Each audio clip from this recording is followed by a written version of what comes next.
Hi guys! Welcome back to my YouTube channel. And kung bago ka pa lang sa ating channel ngayon, please don't forget to like and subscribe.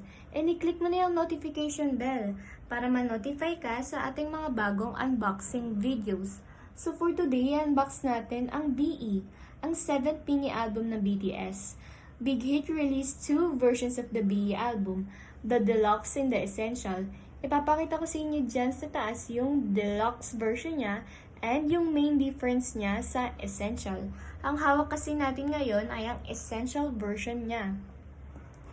So sa front, makikita natin yung stickers, Billboard Hot 100 featuring their new song, Dynamite and Life Goes On, and the Grammy Awards nominee sticker.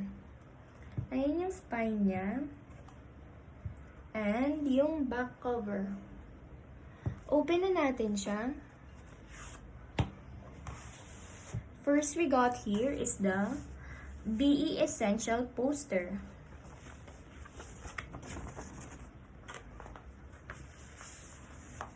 Makikita natin dito yung musical room nila.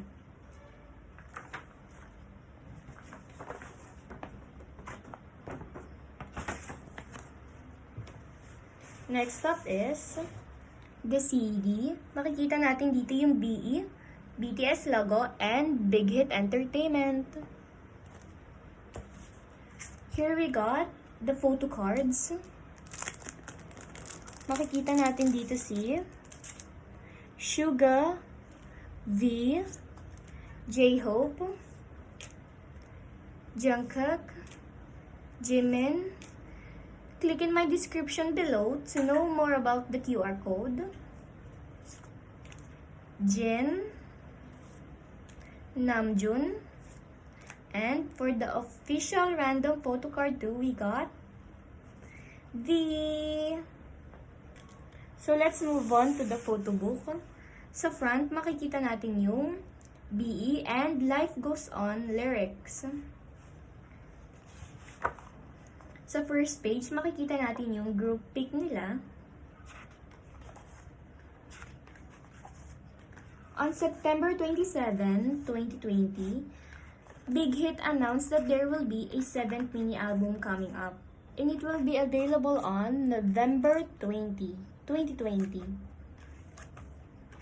Months after nun, in-announce din nila na magkakaroon ng Essential version, and it will be available on February 20, which is ito yung hawak natin ngayon. On November 20 kasi, ang nirelease nila nun ay ang Deluxe version. The main difference between this album and the albums Map of the Soul 7 and the Love Yourself Answer is full-length album yung mga yon. Ang hawak natin ngayon ay mini album lamang. Ito naman ay kinocompose lang ng 7 songs. Yung isa doon ay ang skit. Yung full-length albums naman ay mayroong 18 to 25 songs.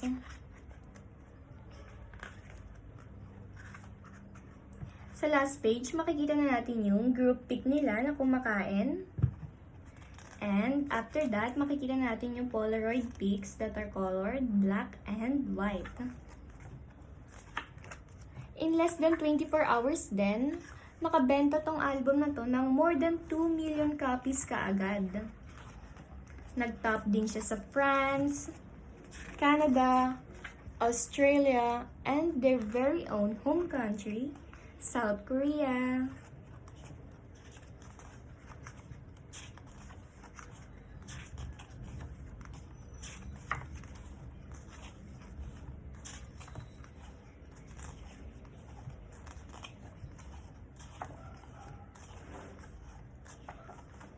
Makikita na natin dito si V. And sa last page, makikita na natin yung group pic nila. Same one as the poster. After that, makikita na natin yung track list. Kinocompose siya ng intro, Life Goes On, and outro, Dynamite. Here we got the lyrics. And sa dulo, makikita na natin yung credits.